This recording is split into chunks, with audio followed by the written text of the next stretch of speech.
Uma cidade inteira. 28.000 pessoas. Apagadas do mapa em menos de 2 minutos. Não sobrou quase ninguém para contar. De 28.000 habitantes, praticamente só um homem sobreviveu. E o mais absurdo, ele estava preso. Trancado numa cela escura, condenado, e foram justamente as paredes daquela masmorra que salvaram a vida dele. Essa é a história do Monte Pelée, o vulcão que destruiu a Paris do Caribe numa única manhã de 1902. Fica comigo, porque o que aconteceu com esse prisioneiro é de arrepiar. O lugar se chamava Saint-Pierre, na ilha de Martinica, no Caribe francês. E era um espetáculo. Chamavam ela de a Paris do Caribe. Tinha teatro, bondes, jardins, ruas de pedra, cafés, uma catedral. Era a cidade mais rica e mais elegante das Antilhas. 30.000 pessoas viviam ali, embaladas pelo comércio de açúcar e de rum. Bem acima da cidade, a uns 8 quilômetros, ficava a montanha, o Monte Pelée. Verde, coberta de mata, com um pequeno lago no topo. Os moradores subiam lá para fazer piquenique.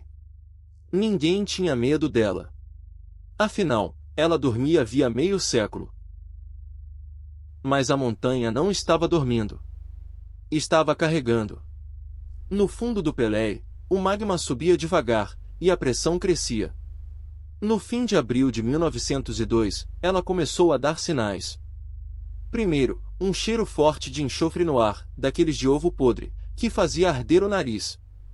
Depois, colunas de fumaça saindo do topo. E então, cinza.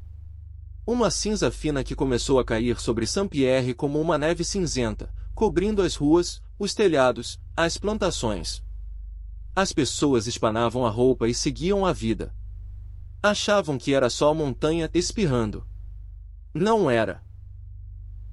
Nos primeiros dias de maio, ficou claro que algo estava muito errado. Os tremores viraram constantes. A montanha roncava dia e noite, como um trovão que não terminava. A cinza caía tão pesada que os pássaros morriam no ar e caíam nos quintais. O sino da catedral tocava sozinho com a vibração do chão. E o cheiro de enxofre virou insuportável. Mas o que aconteceu em seguida, nenhum roteiro de terror teria inventado. A montanha começou a expulsar os seus moradores mais perigosos, em direção à cidade. Com o calor e os tremores, os animais da encosta do Pelée entraram em pânico e desceram em massa para Saint-Pierre.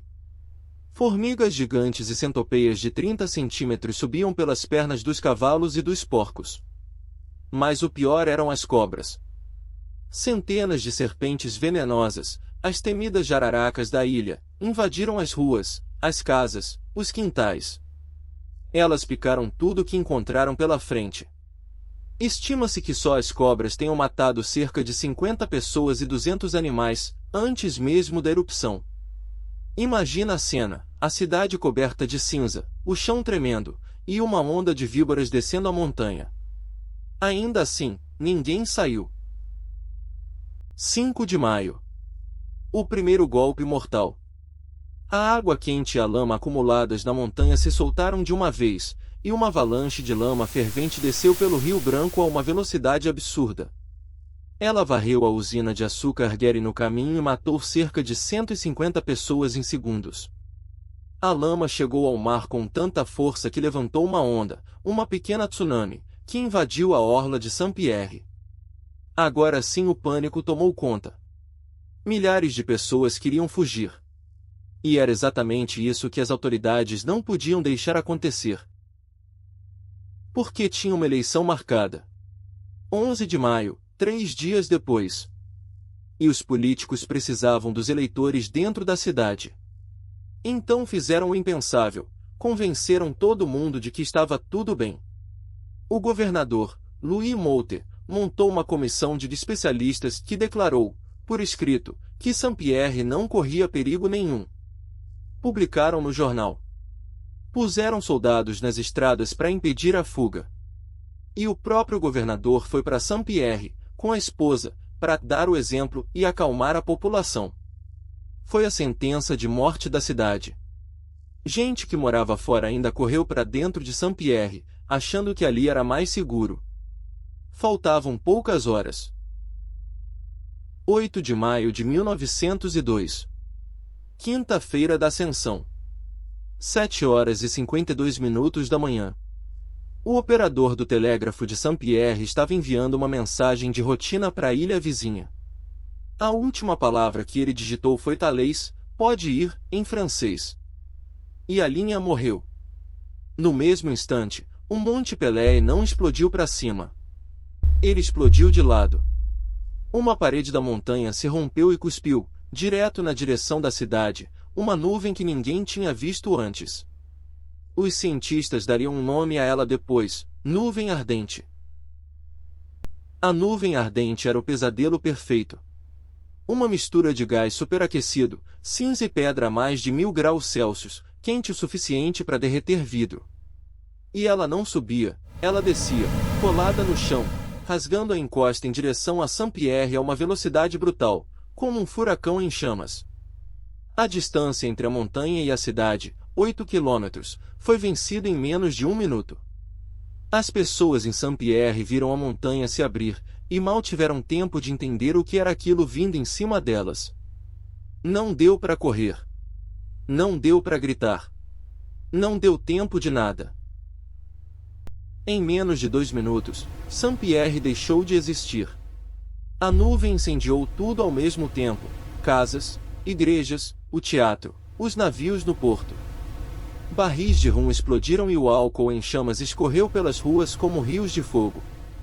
No porto, quase 20 navios pegaram fogo e viraram.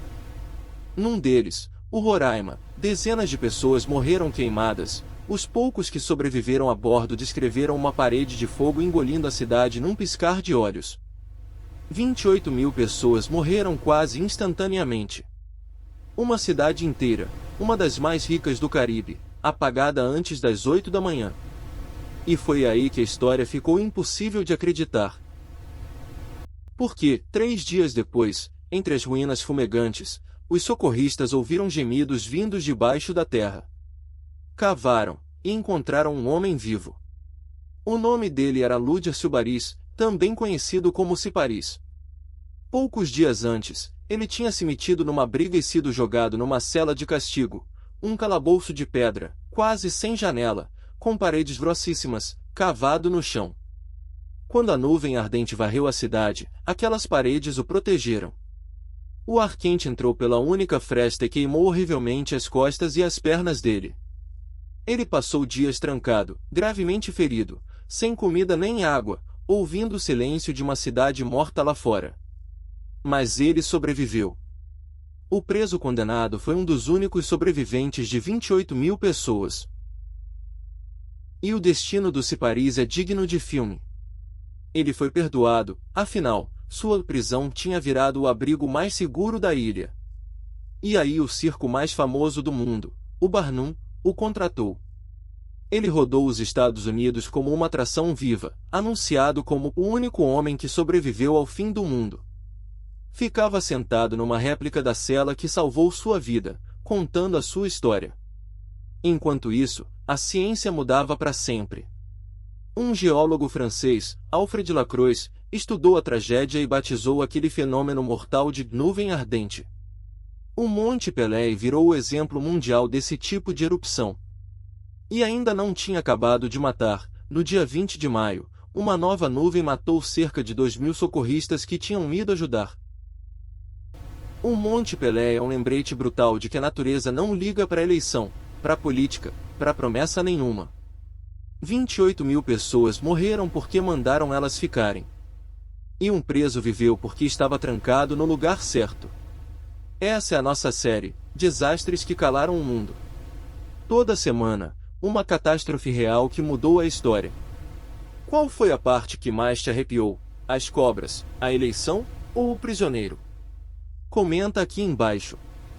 Tá aparecendo na tela outro episódio que você vai amar. Se inscreve, ativa o sininho, e até a próxima história que você nunca ouviu.